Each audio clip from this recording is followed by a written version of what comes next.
Okay, check it out. The 5-day Start Your Side Business Challenge is happening now. That's right. And you need to hop in. Go to the website, thesidebusinesschallenge.com. That's right. Thesidebusinesschallenge.com. Yes, thesidebusinesschallenge.com. You need to hop in. I know you've been thinking about it. I know you're talking about it. In fact, you keep talking about it in your head. You ain't said it out loud yet. Listen, it has started now. You need to hop in. If you've been ever thinking about it, trying to understand what you need to do, you need to learn some things, you need to be able to explore, you need space, mental space. I only need 1 hour for 5 days straight. It has started. It is time. It is your time, and you need to hop in. Thesidebusinesschallenge.com, and you can hop in to the 5-day Start Your Side Business Challenge. Jump in. Let's get it going. Let's start your world today. Ladies and gentlemen, thank you so much for tuning in. This is The World According to Chris, where we are helping people find the perfect side business. Today's guest I'm super excited about because I got a chance to learn a little bit about our guest, and the more that I've looked into what he does, who he is, and more importantly, just the message that he carries, I found out that, you know what, this is probably going to be really good for you and I to just get to know this gentleman. And here's the crazy part. He's dialing in all the way from the Philippines, which is really cool. So I really appreciate his time. Time is short. So without further ado, here's what I want to make sure that we do. I want to introduce to some and present to others. All the way from the Philippines, Don Abad. Don, how are you today, man? I'm doing good, Chris. How are you over there? I am well, man. I am well. Hey, listen. So, um, there's a lot of my audience that doesn't know you. If you don't mind, I want to get right into it. Tell everybody a little bit about yourself, um, and share a little bit about like how your start. Like, where did you grow up? Kind of what was life like in the way that you grew up, and we're gonna go from there because I got some really cool things that I want to be able to pull out about your story. Yeah. Well, I always like to preface this answer with I wear a lot of hats, but I'm a storyteller at heart. You know how when you're young, you're always asked the question, "What do you want to be when you grow up?" And that was something that I just never had an answer to because I didn't like to be packaged in a box at whatever society deems normal at the time. So I just was never able to answer that question. I remember there was this one point where I asked my mom, "What's a job or a profession or a career where you can basically just hop in and out of different fields at a whim?" That was I asked her that in my 6 year old way, or however old I was then. And for whatever reason, my mom said that scientists had the ability to do whatever they wanted. Now, in hindsight, she was probably talking about the fact that there's different types of scientists, but again, my 6 year old brain, I just interpreted that as, all right, if I'm a scientist, that means that one day I can be a race car driver. And when I got bored of that, I could be an astronaut. When I got bored of that, I could be a scuba diver. And entrepreneurship just was never in anyone's vocabulary. You know, the business world was completely different. This was back in the mid 90s or so. And even then, like I thought that the business world was something that was totally alien to me. I was always the creative type, always the artistic type. So just fast forward a little bit, I got a passion for film. I just took my dad's used to take my dad's what we call a VH camera for your younger listeners out there. It's an ancient piece of technology, and I'd take that VHS camera and I'd cook up some stories in my head, and I'd just tape my friends doing these little skits, and I just love putting together these visual stories, and that always stuck with me. And later on down the line, oh, actually, I want to rewind that a little bit. A sense of purpose, something that really tied all of these varied interests together, that actually gave me direction in life, came when I was a little kid. I remember I was walking with my dad down the street, and it was one of the poor neighborhoods here in Manila, the capital of the Philippines. There was a bunch of chalk drawings and writings on the ground. And I turned to my dad and I said, "Why are people drawing on the ground?" And this was these were the lower income communities that we were walking past. My dad said, "Well, again, speaking to my young mind, he basically said." that the kids aren't able to afford paper. They're poor, so they have no choice but to draw on the roads. And I just took one look at him for a couple seconds, and then I told him, Dad, one day I'm going to be super rich and I'm going to throw money bags in the street. I just I just threw it out there, and that really, I always come back to that. It sounds trite, when I say it, but the fact that I remember it, really, I think a lot of what I do stems from that sort of innocent dream, that sense of idealism I had as a kid, and that's always just stayed with me. And that helped me find direction with everything that I did. It gave a purpose to everything I did, whether it be film, whether it be entrepreneurship, which I discovered down the line, which we can get into later on if you want. But it tied everything together. And ultimately, that became my ethos, which is just to lift other people up, people with a dream, to empower them to access the tools both within and without, in order for them to live a life of success for themselves, and additionally lead a life of significance, that they don't just chase their own personal achievement, but once they achieve that first step of success, then they can give back and help other people reach success as well. So that's sort of my ethos in a nutshell.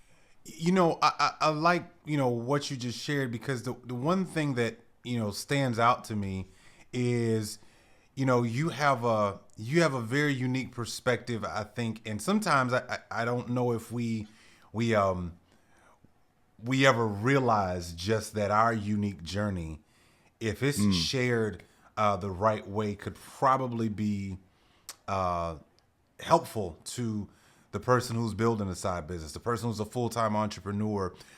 You have a very unique perspective on something, and I want you to kind of share it with our audience. You say that the artist and the entrepreneur are yeah. like the frame, the bedrock of real ingenuity and kind of creativity in this world. Talk about, like, what do you mean by that? What is and in my mind, I think about people like Prince. When you say the Yeah. artist, right? I think about, just different people who are really good at creativity. And then when I first read it and when I saw what you had, I thought about, well, okay, I can see how the entrepreneur is also like an artist in his own right, right? Like they're creative enough to bring a product or a service to bear that the masses ultimately get. But I'm very curious of, like, what made you pin that? Like, what's kind of your understanding there? So artists and entrepreneurs, I like to lump both of these types of people together in a term that I just encompasses storytelling. These people are storytellers. Why? Because artists and entrepreneurs, through their works, through whatever they put out there for the public to enjoy, to consume, it tells a story about humanity. So artists in particular, what do? They create works of art, whether it be, you know, uh, paintings and drawings, if you're a fine artist, or film and TV, if you're a filmmaker, and all the way to books, all the way to what have you, everything under the umbrella of art. You have to have a certain understanding and insight about what makes human beings tick that go a little deeper than the average person. By the average person, I simply mean somebody who doesn't really have that strong artistic bone. If you want to be a successful artist, if you want to have works that resonate, well, you have to understand the human being at a particular core. And the best of artists influence culture. And a lot of people, they tend to believe that, politics shapes culture, when really politics is just downstream of culture. It's the other way around. It starts with culture. And artists, I think, are really the progenitors of culture. They completely shape the trajectory of civilization because they help us learn more about us through their works. So, in a nutshell, that's why I think artists are really underrated, but probably one of the most influential types of people to exist in any given society. Now, on the other hand, you have entrepreneurs. And at first glance, you'd think that there's nothing more different than an artist versus an entrepreneur, but I think they're sort of cut from the same cloth, because an entrepreneur is still a creative. you can also use the word creative to lump those two terms together, right? Because they have to think out of the box. They also need to understand how human beings tick so that they can create solutions that haven't been uttered before, and fashion it in a way that makes people's lives easier. And if they're able to bring it to market, well, as you know, the greatest products ever envisioned in the history of civilization, the modern world, were created by entrepreneurs. I mean, what do entrepreneurs basically do? How do they harness their creativity? They solve problems. Their entire approach to life, the thing that pushes them, is to solve problems. It's not just to get money, because money is a consequence of being able to solve the right problems. And if politics is downstream from culture, there's actually a bridge between those two, which is the economic level of things. And that's where the entrepreneur comes into play. Obviously, there's a little bit of overlap. Entrepreneurs do influence culture. I mean, just think of the greatest brands ever that have become household names, whether it be Apple or any of the tech names at the moment, whether it be fast food chains and what have you, entertainment, media. And the best of both worlds is if artists and entrepreneurs can work together, and even better if the artist takes the leap into entrepreneurship, because again, both are cut from the same cloth. And the reason why I'm so passionate about this is because on a personal level, again, I started out as an artist. I discovered the magic of entrepreneurship later on down the road. But as an artist, I didn't know how to monetize my passions. And really, the world around you traditionally think of the struggling artist. There's a reason the term struggling artist is such a cliche, because it's true. It doesn't make it any easier that people around you don't really know the answer to that. We think that to be a successful artist, you have to go through years of the Starbucks barista or the waiter phase, doing odd jobs on the side, and then, at least in the case of a filmmaker like myself, do a bunch of PA jobs for a few years, and then hopefully, cross your fingers, pray about it, but we might one day get our big break in Hollywood, and oftentimes that never even happens. I remember talking to one of my professors in university. He was asking me that same question, what do you want to be when you grow up? What do you want to do as a career after you graduate? I told him filmmaker, and then he took one look at me, then he says, so you don't want to make any money? And he was saying that sort of as a half joke, but jokes are half meant anyway. So that, I'm one of those guys who doesn't really get swayed by other people's opinions. So I sort of use that as fuel to push me forward. But still, I think that's indicative of what people think of artists, people who want to get into the creative spaces. Anyway, that's a little bit of a tangent, but that is one of my missions, is to bring awareness to the power of the artist and the entrepreneur, to inspire budding artists, budding entrepreneurs, and to hopefully bridge the two together as we go further down the rabbit hole of this whole topic. Is particularly for artists, how do you actually monetize your passions? Because we need more people. There's so many amazing creative minds who aren't able to get their message across, their art across, because they have no idea how to do marketing. They have no idea how to raise capital. They have no idea how to get in touch with the right people to do it. And I believe that I think a lot of people agree that entrepreneurs are hugely influential in the shaping and forming of society. But I think artists are sort of lagging behind on that.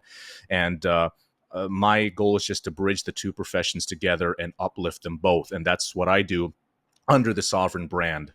Hey, this is Chris Williams. Thank you so much for tuning in. Listen, the one thing I want you to be able to do today is that I know that many of you are trying to figure out, how in the world do I go from, I got this idea, I'm kind of sick of my job, but I don't know where to create the engagement. You need to actually start you a side business. And guess what? I'm going to be able to help you out do that. You know what I created? I actually created the 5-day Start Your Side Business Challenge. That's right. Me and you are going to work together for 5 days for 1 hour. And what we're going to do is we're going to go from thinking about it to actually taking the next step. And I'm going to show you some things about leveraging your job that you didn't know. I'm going to also show you some things from a tax perspective that you didn't know. But here's the other cool part. We're going to actually take all of the information that's swirling around in your head, and we're going to put it to some action. So go ahead and go right now to the website, thesidebusinesschallenge.com. Go ahead and register, get your ticket. I'll see you in. Back to the episode.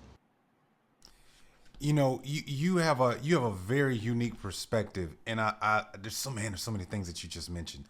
I wanna talk about, you know, for my listeners here, and when we talk about building a side business, can you kind of share what are some of the skills that you feel, and let's keep that vein going between the artist, who's learning entrepreneurship, learning how to monetize, and the entrepreneur who's got it and they're rolling, right?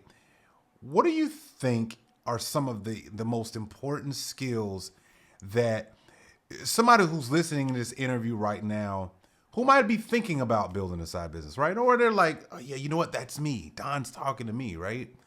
What do you think some of those skills are that you end up learning along the journey that end up paying you dividends in just, your journey into learning how to monetize, by building that side business? Or what are some of the things that you think happen from a personal development perspective as you go down that journey? Because I don't think a lot of times we count the intangible change that happens to the person who decides to actually become an entrepreneur. Talk a little bit about that and what you've seen, even from your own personal journey of your personal growth to the skill sets that you've acquired by choosing to be an entrepreneur.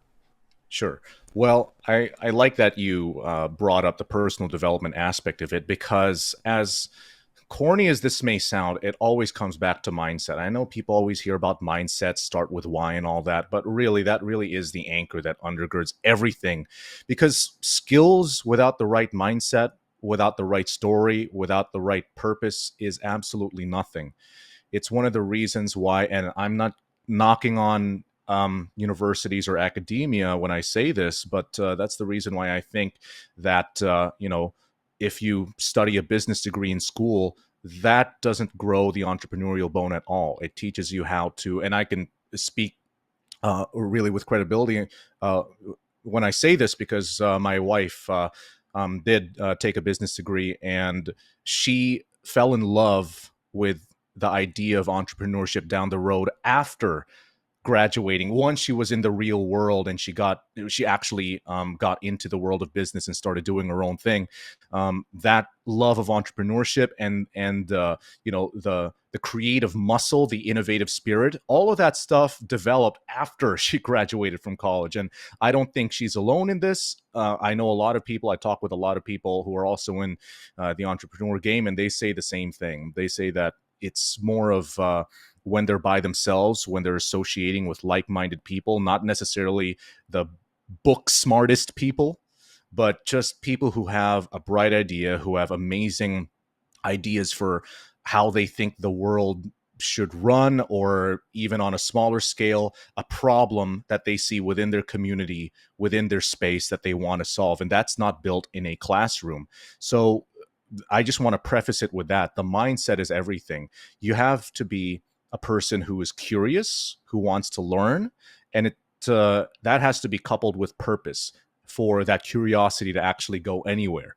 So purpose, we always say start with why, but I think that for most people, it comes easy for me. I guess I'm a rare type, and I don't even say that to brag or anything like that. Some people are just born with more clarity than others, I suppose. And going back to my story, again, as a kid, all of these dreams, these seeds that were planted in me when I was young, it stayed with me all my life. I know a lot of people aren't like that. They come out of school and they have no idea what to do.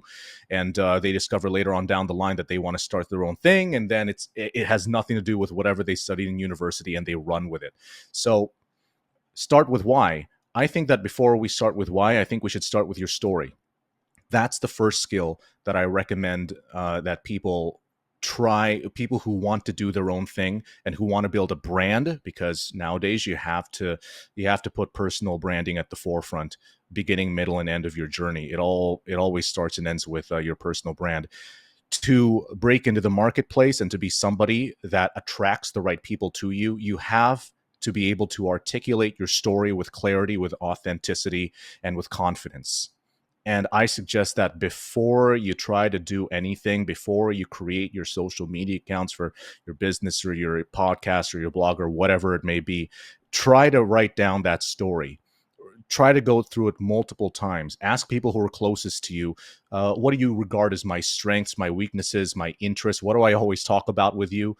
That all of that stuff informs your story. Trust me, this is probably the most valuable exercise that you can do as somebody who wants to start even a side gig. If you want to maintain your passion for that side gig, if you want to achieve success in it, people want to do business with people that they know, like, and trust, especially nowadays in 2022 in the, I hate the term new normal, but I guess there's no other way to put it. This is a new normal where everybody is almost everybody has really turned to the power of the web to do business, and people are much more critical about the people that they do business with, and the ones that they gravitate to are the ones who are able to articulate their brand story the best. Even if you're not the face of your business, your brand, your company, you still have to have a story in place. Why was this company started in the first place? That's what people want to know, almost sometimes more than the actual product. Because in this saturated marketplace, there are people, unless you're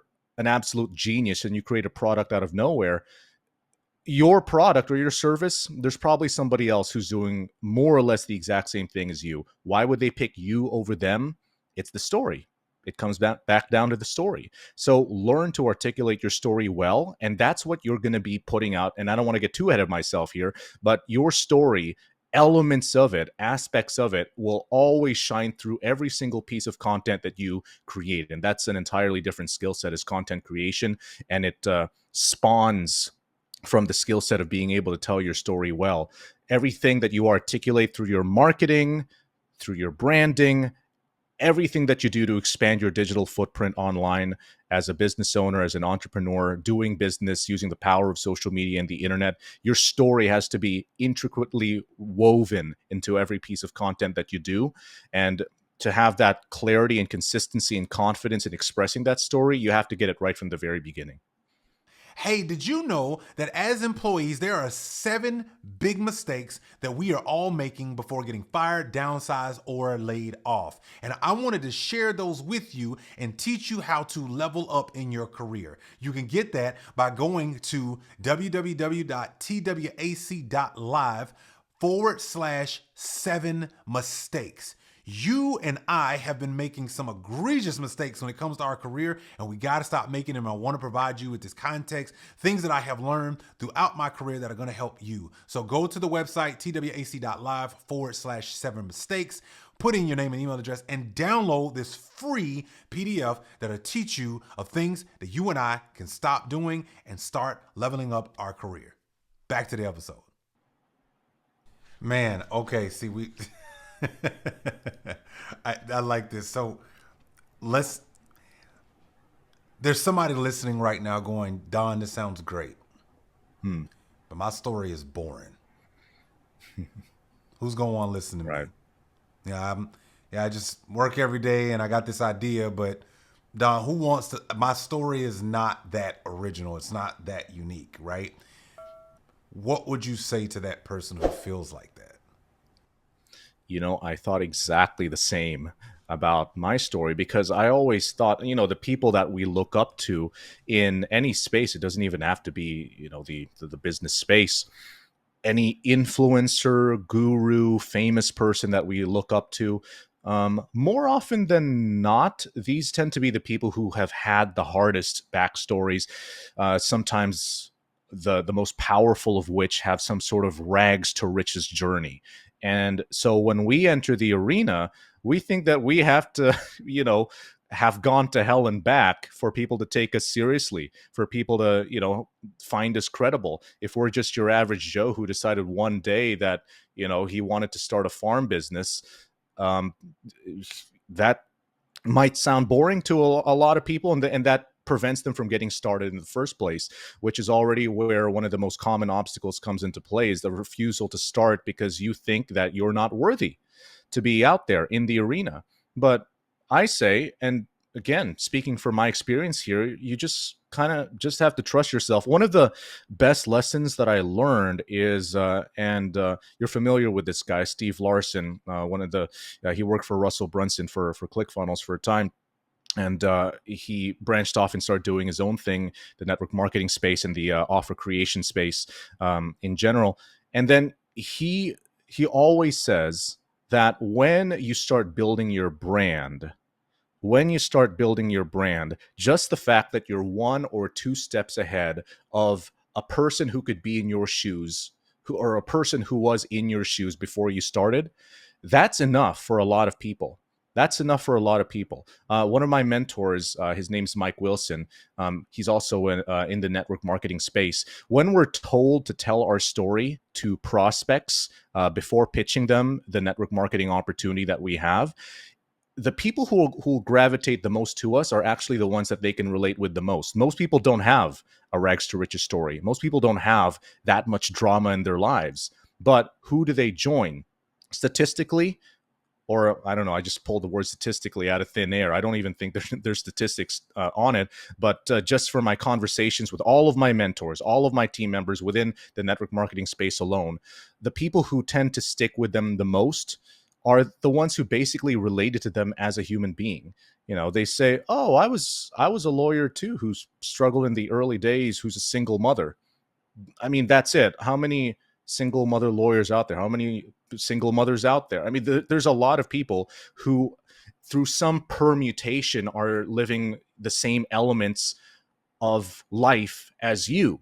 But the thing is, you just happen to be the next person who, got on their radar and was able to relate to them and hit at certain pain points that they happen to be going through at that particular moment. Then they said, this person is going through, or has just gone through, what I am currently going through. He or she is no big shot, but I can certainly relate to that. Sure, I'll go along with this person. I can relate to their story. I'll start following them on social media. Here's another piece of content that they recently did. I'll listen to this. I'll listen to that. I'll read this blog article. I'll watch this new YouTube video that they came out with. Doesn't have to be, you attract diehard fans who are worshiping at your altar immediately. Even if you just have somebody who likes you enough that they're willing to consume your stuff over and over and over again, then eventually you find those 1,000 true fans. That's all you need. So just to tie a bow around this thing, you don't have to have this amazing, dramatic rags to riches thing. In fact, that turns a lot of people off. That's something I forgot to mention with my mentor in network marketing. He says that sometimes if your story is too dramatic, so if your story seems like it came out of a movie, it's hard to believe. It's exactly that. It becomes hard to believe. A lot of people think, oh, because you're this super amazing person, I probably won't really be able to relate to you. Like if you're, for example, I'm gonna stick to the network marketing space here. For example, if you have this super amazing rags to riches story, people will probably be turned off by that because they'll say, you know what, there's probably no way I can succeed in this thing because you went through so much hardship. Me, I'm just a typical accountant, a teacher living in a small town. I don't think I have I don't think I have the same type of gumption and anti-fragility that you do. Therefore, I don't think you're really somebody who I should follow because I'm just going to set myself up for failure if I think that I need to go through the same type of crap that you went through. No. But if they meet a fellow teacher who did exactly what you went through, and now they're doing this network marketing thing, and it's made their life so much easier, and that teacher just so happens to be a single mom who's looking for other options to make ends meet, they'll relate to that sooner than they will the person who's been through hell and high water just to get where they are. So I hope that sort of answers your question, Chris. No, it does. And, you made me think about something, and I just sat here and wrote it down. I think we spend all our days looking and talking to ourselves and other people. Mm-hmm. I think we do. I think we literally go through life, right? We call that relatability, right? Yeah. But I think from the moment we wake up and go to work and, go out and meet people and all the things we do, what we're really looking for is, where am I, right? It's like, where's Waldo almost, right? Because to your point, we use words like, oh, that resonated with me.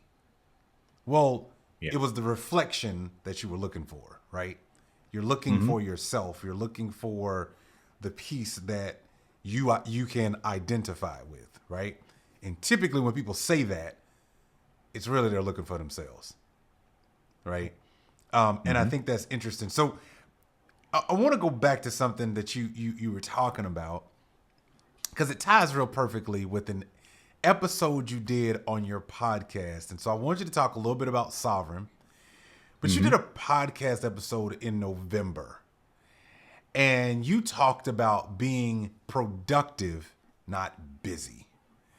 Talk a little bit about like why you felt that there was a need to make that an episode, and just share like some tips with people, because I totally agree. I will say, I think it's a lifelong journey of getting in the habit of what is really productive, because I think, to your point, right? Sometimes we think, oh, it's all the hard work, right? Yeah. But one thing that I'm learning, especially from younger folks, they work really hard at just being efficient. So they work less, but they get 10 times more done because they just figured out about efficiency, right? So they're working hard at efficiency. And so talk a little bit about that. Like just talk about being productive in versus, being busy, and, share a little bit about your podcast and why you started Sovereign. Yeah, sure.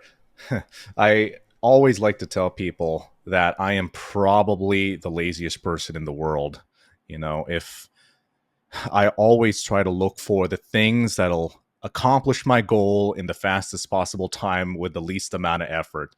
And I don't really take any pride in that, although I guess in terms of the fact that I do look for the easiest solutions, if I combine that with a little bit of research, then I guess that could be a strength, and that goes to your point in being productive. So busyness versus being productive. We sort of live in a culture where, especially in the entrepreneur space, where if we're not hustling 24/7 and smiling at the end of the day, we're not doing enough. And I'm not going to name names here, but I'm sure everybody listening knows exactly what I'm talking about, with a lot of, the influencers in this space promoting this sort of, hustle and grind, sleepless ideal. But I don't believe in that. You already touched on it. It's about working smart in addition to working hard. So, really, let's start at the most basic level here. Speaking as a network marketer again, because this is this is a space that I'm most familiar with. So, apologize if there's something in this that you probably can't relate with, but I think it applies universally. Goal setting. Goal setting in network marketing, we're taught, is to write out your 100 dreams. And anybody who's been in this industry or is in this industry, that's probably one of the first things that your upline tells you is, before you do anything else, write down your 100 dreams. So we consider that as part of the checklist, the first thing on the checklist. Now, when it comes to actually doing the thing that makes you money, aka sponsoring the right people into your business and then training them how to do volume and then going out and finding the next person, that's the thing that people actually find it hard to do. People are stuck on the dream building part. And again, speaking as a direct seller, but this applies to everything, the whole topic of goal setting. Just because you're thinking about it doesn't mean that it's working out for you. It doesn't bring your dream any closer. It makes your dream brighter. It gives you motivation to go after it. But then you get stuck in analysis paralysis. And then the longer you spend in that little bubble, fleshing out your ideal, the brighter the light, the greater the shadow. It goes both ways. You get motivated to chase this ideal that you've painted in your head, but then you paint a picture so big of it that you start doubting your ability to actually you find fruits in whatever labor you're thinking of putting into it. You get stuck.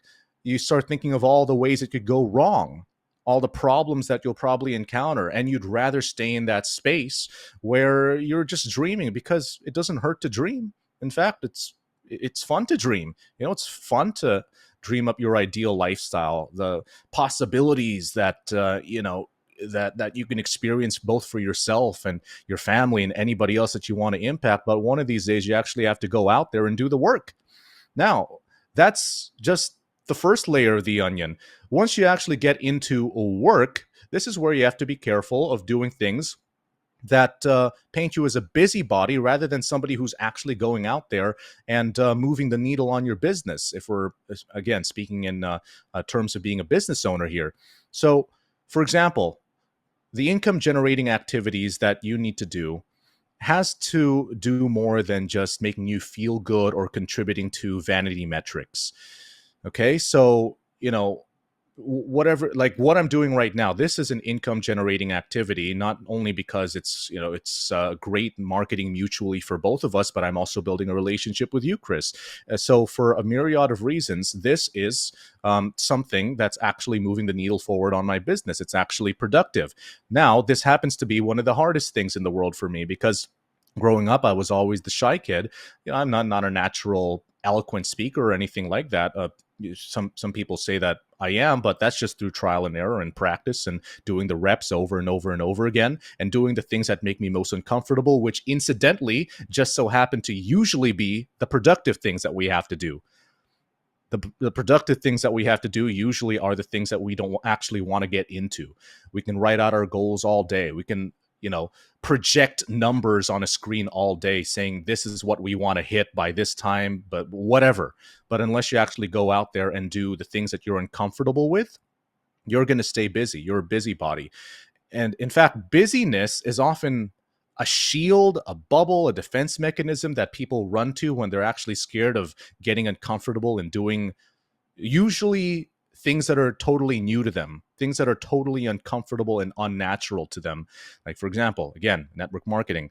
Whenever I share the presentation with people, they always say, this is great. I like the results. I like the products and all the things that you're telling me, but I am just too busy. I always hear that. I am just too busy. But are you though? Are you really busy?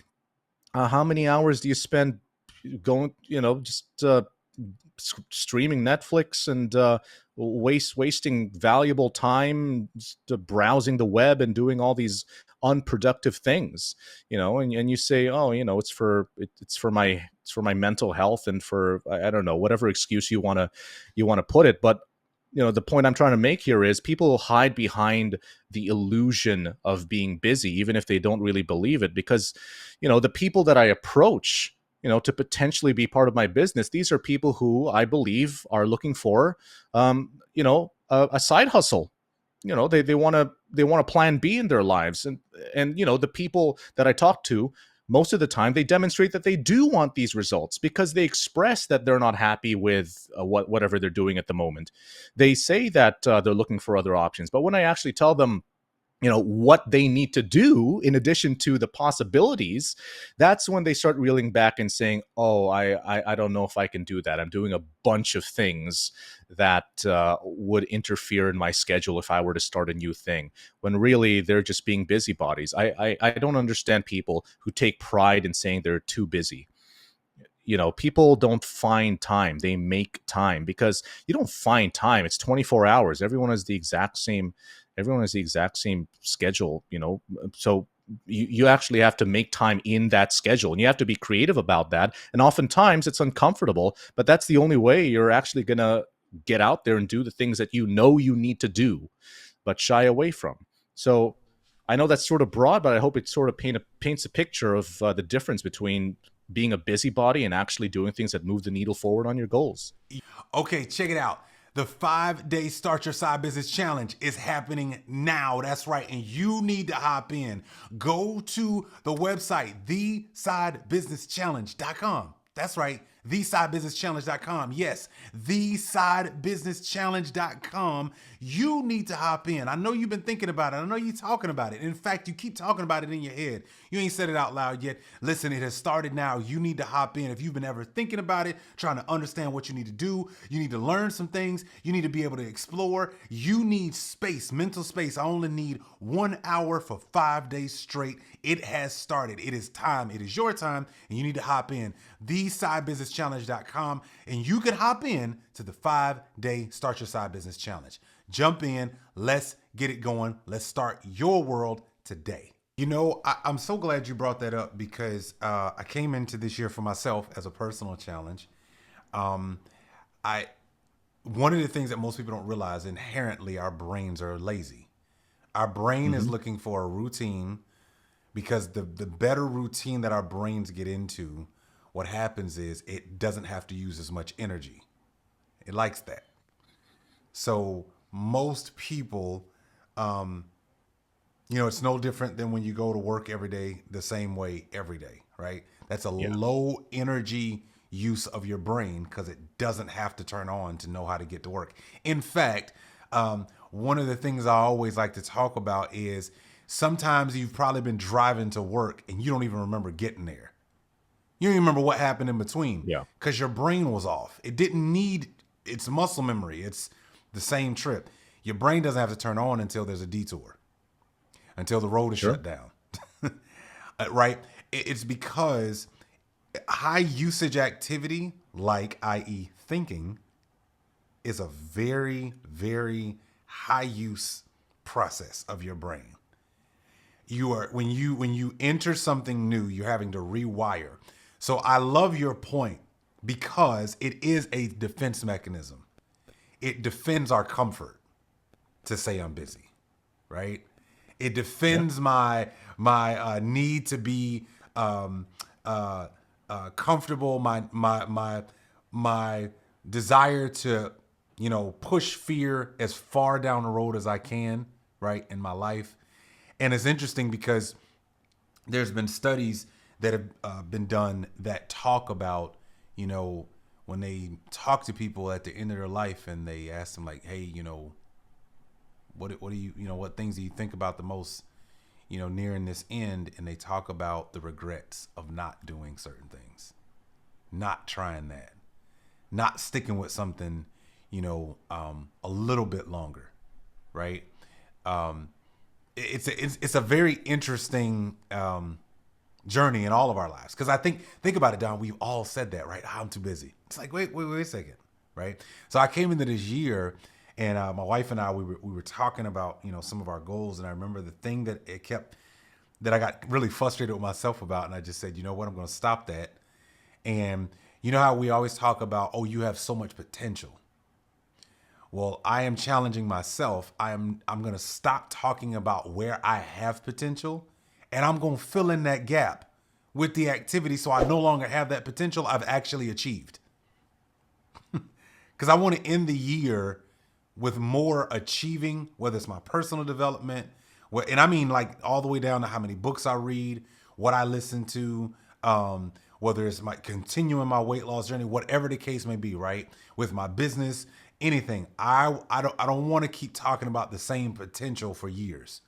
I want to close the gap with achievement, right? Yeah. So I love what you said there. So, you as an entrepreneur, you've been, decade or more into, learning to build a business. Can you talk about your personal development progression in doing this? What, where did you kind of start, and what are maybe some key things that, even you had to wrestle with, right? Like, where did you have some of your most growth where, in some areas maybe that you didn't know would have to be tackled, in order to become, a real consistent entrepreneur in your own life? What were some of those journeys that you've had to deal with?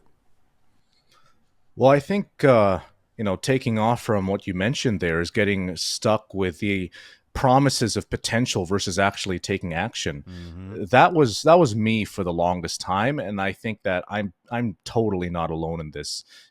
So many people, I think most people actually understand and know what they're good at.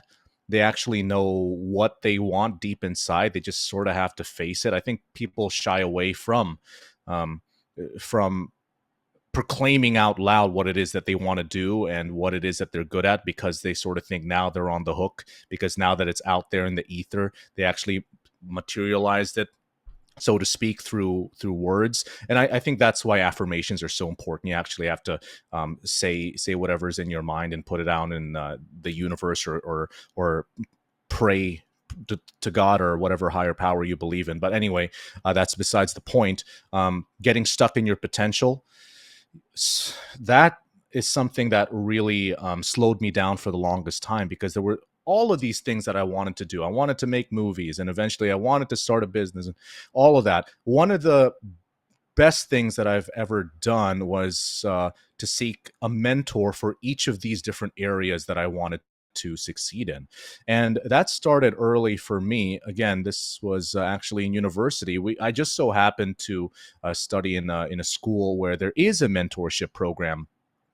Every year we're assigned to a different professor, and we set a time, and then we sit with them after classes or in between classes, and we just talk about whatever it is that we're struggling with and we're trying to figure out. So it just so happened that one of the mentors that I had, I think it was my sophomore year. This guy won a million awards. He's really, really, really well known in the theater space. He's a history professor, and he just wins award after award every single play that he puts out.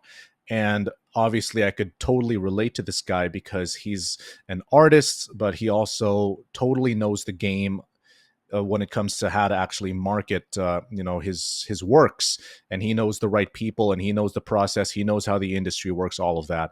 And obviously, talking with him for half a year straight or whatever it was, and of course, I kept my relationship with him even after I left school. He was so pivotal to helping me figure out the direction I wanted to go with my film career. So after him, I continued to seek mentors in the film space, not just in traditional entertainment, traditional media, but also in alternative and independent circles as well. Because the best way to learn how to accomplish your goal and bring clarity to that is by talking to other people who've already done what it is you want to do. And that's why mentorship is so important. And it was, again, crucial, vital for helping me break through barriers, because not only do you learn intellectually, it's not only you get the knowledge of knowing what to do next, but you get that emotional support as well, right? And you get the advantage of being part of that network now. So now you know a guy who knows a guy that could help you reach your goals as well. So same with the business space. I'm always looking for people to rub shoulders with, not just mentors, but just like-minded people who may just be one or two steps ahead of me. This is what I talked about earlier there with telling your story, right? If you just if you can relate to somebody who is just a little bit ahead of you, just a few steps ahead of you, you'll want to know what that person did to get over those, that hump that you're currently experiencing right now, the obstacle that you're faced with right now. So mentors, communities, support groups, masterminds, whatever it is, just try to find a person who is within your vertical, within your field of interest, and rub shoulders with them, find out what makes them tick, how did they solve their problems. It gives you the knowledge to be able to do so yourself. But I think more importantly, it gives you the encouragement to go on, because our worst enemy is ourselves, our mindset. Always comes back to mindset, like I said. And to buffer that decreasing motivation, we're all subject to entropy. No matter how good we are, no matter how smart and motivated and confident we think we are, if you go through life without continually giving yourself a burst of positivity, encouragement, you're subject to entropy. You're going to break down. Negativity is going to flood your mind, and everything that you built up over time is going to go away. It's just like going to the gym. You can get into the best shape of your life after busting your butt in the gym for 2 years and eating clean and all that. But then when you get out and you even if you don't eat like crap, even if you don't necessarily have the worst lifestyle, just the fact that you're completely sedentary, you're going to lose that physique. You're going to lose the health and the wealth and the health and the fitness that you built up, no matter how good you were in the beginning. So same goes for your personal development, your mindset growth, your emotional growth, your spiritual growth, everything that makes you a human.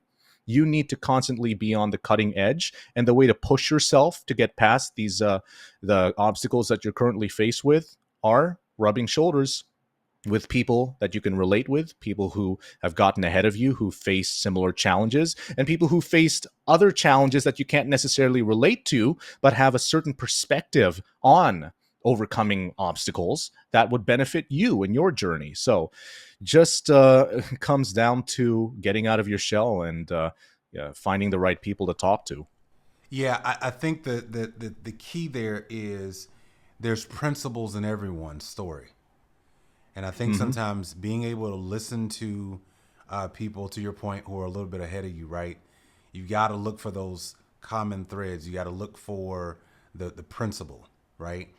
You've probably heard before, eat the fish and leave the bones, right? Right. Because that's the only way we're gonna all grow. Man, that's really powerful of kind of how you process things. I think it's just really unique. I think it's awesome. With the last moments here before we wrap up this interview, which has been really cool, because there's so many other things I'd like to be able to. We're gonna have you back. I think that's the key. That would be great. The person that's listening to this episode, talk to, leave some parting thoughts, leave some things that that would help, the person who's listening to this that probably is now fired up and like, yeah, you know what? I am going to take that step. Yeah. Right. Yes, I am going to, go try something differently, or yes, I'm going to go pursue. And maybe even if I just start with exploring what I'm interested in. Right. Yeah. And maybe try to break up my daily routine, leave our listeners with something that, some motivation or something, from Don's playbook of life. Well, I always say go back to first principles. That's one of the themes that I always go back to in my podcast and all the resources that I put out there to bring value to people who want to do more and be more in life, is to go back to first principles. And those first principles are different for everybody, or at least the components of those first principles. But I always like to put it in my F triad: faith, family, and freedom. I always talk about faith, family, and freedom on my podcast, which incidentally is, to me, just in my opinion, is what makes up a sovereign human being, right? So sovereignty, I think the sovereign human being, the idea of it is such an underrated value that I think everybody should be striving for, embracing your sovereignty. Because if you embrace your sovereignty, you're empowered to really tackle whatever it is that you want to do. And sovereignty is a matter of exercising your faith, your family, and your freedom to their fullest extent. So let me just quickly break down those three terms. When I say faith, I happen to be a Christian. I'm a believer. I'm a big, big, big believer that the Lord guides every step that I take.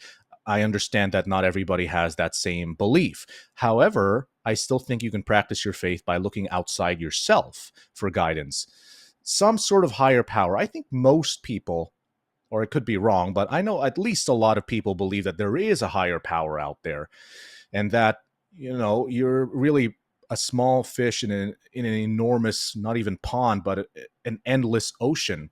And once you come to terms with your smallness, your mortality, and you realize that there are bigger forces at play, then that'll inspire you to get outside your shell, realizing that there is a grand narrative and you have a purpose in this world. I think faith, just to put that in plain English, in case that was a little too out there, your faith will inform, I think, whatever purpose you eventually end up with, by consulting with the higher power that you believe in, saying, God, or whatever it is, universe, whatever it is you believe in, whoever it is you believe in, why was I put on this earth? These supposedly gifts that I have, how can I use it to do good? How can I use it to do more than just satisfy my, my superficial needs? How do I actually live a life of significance? I think faith is a huge part of that. And, there's a lot I can talk about regarding faith, but I don't want to drag this on too long. But that's, in a nutshell, what the power of faith can do in helping you move forward. Family, well, the family is really the linchpin. It's the first community that you have. Everything comes out from your family, and you don't even necessarily have to be married with a child. Although when I speak about family, I do speak a lot to people who are married, who are trying to find a purpose. Because a big part of my audience, by the way, are married entrepreneurs, married creatives, and married entrepreneurs. So I speak a lot to them. But nevertheless, your family, it starts there and it ends there for a lot of people. That's where you get your first source of motivation. That's where you get your first purpose, to protect and provide and to support your family. And these are the people that ideally you confide with. And let me go a step further and say that your family doesn't even necessarily have to be your biological family, because I know that a lot of people, they just grow up with parents and family members that they just don't see eye to eye with. Maybe they grew up in a household of abuse, and I don't want to speak outside of my expertise and my experience here, but you also are able to choose your family, the people who are closest to you, and those are the people that you confide with, whether they be your biological family or not. So I think that if you have a core family in place, and if anybody watches, the Fast and Furious franchise, you know what I mean, right? It always comes back to family. And that's another huge source of motivation. And it really sets up your foundation for everything that you do moving forward. And then finally, freedom. Again, I can totally go on a rant when it comes to freedom, but freedom is just acknowledging that you have the liberty to choose your destiny, to forge your story. There's that word again, creating your story. But it's not just being able to do whatever it is you want to do. That's a huge misunderstanding of the word freedom. Whenever I say freedom, a lot of people think it's this, uniquely American term, and that Americans are overzealous and they pride their ability to just do whatever they want to do without regard for the consequences. It's this, I can go down a completely different rabbit hole there. But anyway, freedom is not just your ability. It's not just the acknowledgement of the fact that you can make your own decisions and forge your own destiny. Freedom actually comes with a pair, which is duty. You cannot have freedom without duty. You cannot have freedom without responsibility. Why? Because freedom is power. And to use to hearken to the great Spider-Man quote, with great power comes great responsibility, right? If you understand and exercise and understand the fact that you are able to do whatever it is you want to do, if you get out of your echo chamber, if you get out of your own bubble and realize the possibilities that we have today in 2022, now that comes with a responsibility to do good by others. Because it's not enough to achieve whatever it is you want. It's not enough to just have success. A life that is successful but doesn't have an ounce of significance in it, I think is an unfulfilled life. And I think that people who accumulate stuff for their own personal pleasure, it can be money, it can be power, it can be reputation, whatever it is. If that's where they stop, not only are they unfulfilled, but they know that they're unhappy deep inside. If you want to exercise true freedom, you have to do it. You have to exercise it in service of other people besides yourself.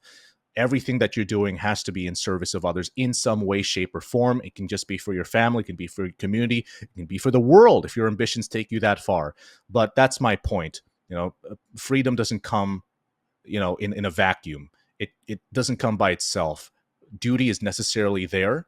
And if you combine freedom and duty, then the possibilities literally are endless. So, that's really my message to everybody who wants to, move on to the next level in whatever endeavor that they have. Embrace your sovereignty, embrace the possibilities, and that starts with getting very, very clear on your story as encompassed by those 3 F's: your faith, your family, and your freedom.